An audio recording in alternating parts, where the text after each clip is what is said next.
I've never really understood the world with all of its hidden pathways and ingrained cultural pacts.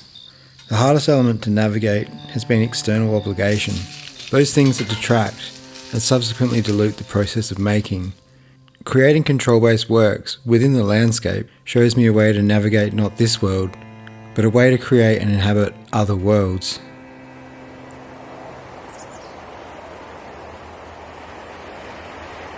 After 14 weeks in the desert, I came across the writings of Nietzsche.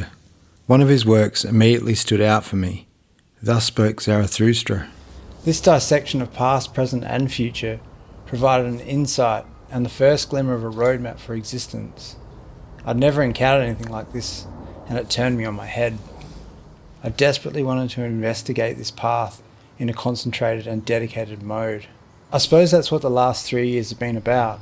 Less focus on performance, rather a conscious shift into sustained self-development and object clarity.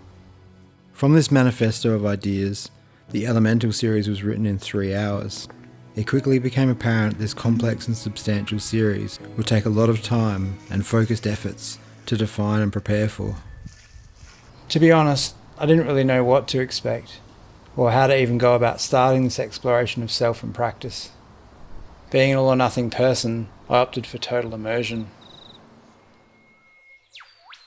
I went back to my childhood, studying the life works of Jim Henson, The Never-Ending Story, revisiting Gregory Cruiston, and the notebooks of technical drawings of Bill Viola. I surrounded myself with meaningful inputs of books and podcasts, which turned out to be a good way to absorb a multitude of vital lessons from many great philosophers, psychologists, psychotherapists, transcendentalists, and meditation instructors. All of this helped to quieten the mind and slow me right back down into creating with intent, but without the presence of anxiety. It also created room for joy within the process, while engaging with objective clarity. With this newfound capacity, I began to utilize the process of making as a meditation, a way to test theories, to push the technical, and develop techniques that would allow me to create these worlds I could see in my mind. I'm always looking for opportunities to learn and grow, to test assumptions and move beyond limitations, both real and imagined. Within me, there's a compulsion to continually sketch and plan. Expression of self is something that's always on my mind. It's my version of communicating to my consciousness and the external world. A lot of my favourite ideas come when I'm meditating, or that state before sleep, when you're not asleep but mentally relieved. I work sustainably as much as I can, recycling many forms of once loved, now discarded products. I'm drawn to the positioned unnatural and the presence of controlled lighting fixtures. These provide control, depth, colour and shape to the works. A lot of time and care goes into identifying and collecting organics to build material libraries to portray these narratives.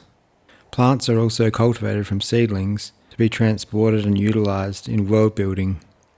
Every part of this place is an extension of the artistic practice, and all of it's here for a purpose. The presence of alien, disregarded materials is imperative to these scenes. I see a lot of myself in them, and along the way they serve as markers. My works have always been durational by necessity. I struggle to be a surface-level visitor, preferring to embed within the landscape.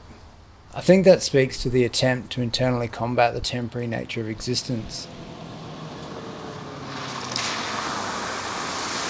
Many weeks go into finding scenes, importing equipment, reshaping the environment, and once it's all said and done, a thorough removal of all artefacts.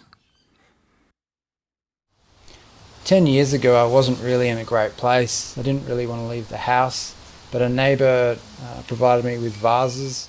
I began to experiment with these elements as a way to stave off the darkness, to survive the onslaught of noise and self-induced anxiety. The first stage of the planned Elemental series will draw and expand on this time period of experimentation, without the cloud of substances and distraction. It became critical to flesh this concept out, along with reformed lighting plans and technologies. And I'm in new territory here, so progress is slow. To access the 4 metre square area, the scene has to be built in 3 stages, with temporary blocker panels to retain dirt and materials.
After 3 months of building, it was time to start test photography and lighting installations.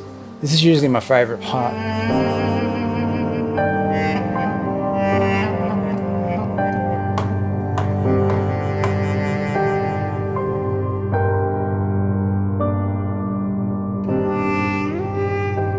What I discovered early on was a lot of things I'd relied on previously quickly became useless.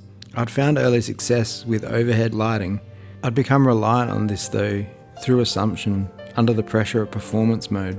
As with all useless things, these assumptions were analysed and discarded to make room for progression and clarity of process.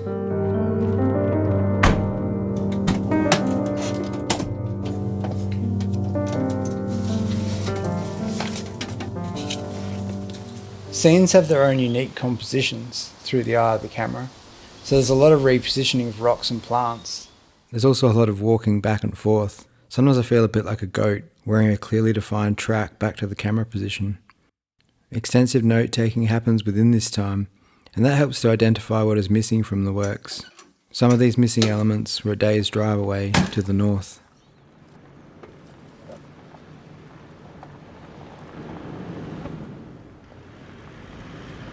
Working full-time in the elements is pure chaos at the best of times.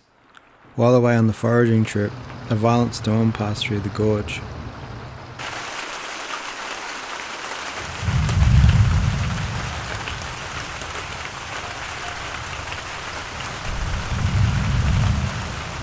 Each element that had been collected had to be carefully recovered. There was an overwhelming sense of panic at the sight of something that I felt so connected to, laying in ruins. It sort of felt a bit like a disaster zone, laboriously recovering and sorting all of the rocks by type and size, as well as rescuing the creek trees from under mountains of red dirt. With the lessons learned, the second build got underway with a lot more structural supports.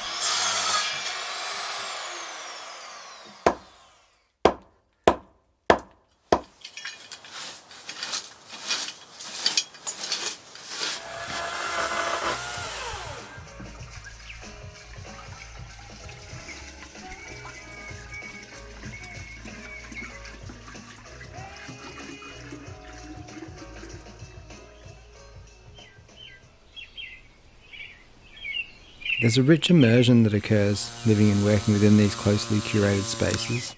There isn't an activity that isn't purposeful. That being said, in a place this untouched, it's almost impossible not to create, and yet there always remains the possibility of contented complacency. Not all at once, it creeps in the same way a frog dies, full of content amongst incrementally boiled water. Gratitude studies and meditation are critical to avoiding taking any of this for granted. Perspective has been another huge lesson over the past 2 years. Observing the sun escaping the clutches of the clouds means more power into the batteries. While a solid downpour puts production to a halt, it also means less shower rationing and a healthy supply of drinking water. When the creek runs, it often delivers interesting driftwood to work with and reveals previously hidden rock formations. Stripping away distractions leaves you with, well, you. Every thought and memory has a voice, and it wants to be heard. The introspection that came from this time was both revelatory and painful, but necessary to move beyond the conditioning that had made its way into my being. Development mode is critical to evolve as an artist. That being said, it's terribly painful to interrogate oneself.